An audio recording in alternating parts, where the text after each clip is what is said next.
Isa sa bahagi ng core values ng PNP ay ang makakalikasan. Kaya naman, matagumpay na naisagawa ang tree planting activity ng mga tauhan ng PNP Dinagat Island sa San Jose. Ang magandang balita ay hatid ni Patrolwoman Joanna Kawili.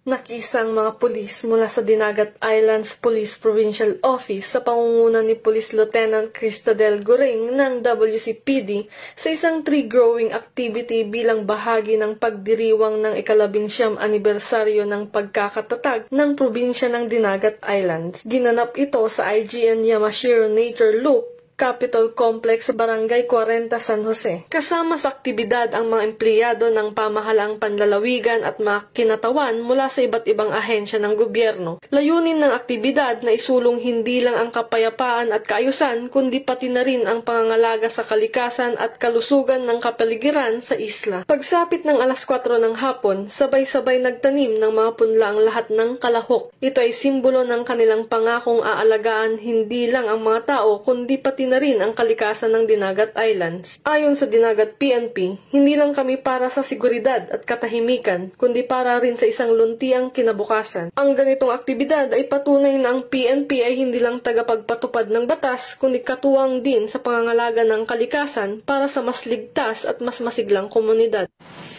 Mula dito sa Police Regional Office 13, ako ang inyong PNN correspondent, Patrolwoman Joanna Kawili, alagad ng batas, taga-taguyod ng Balitang Pulis.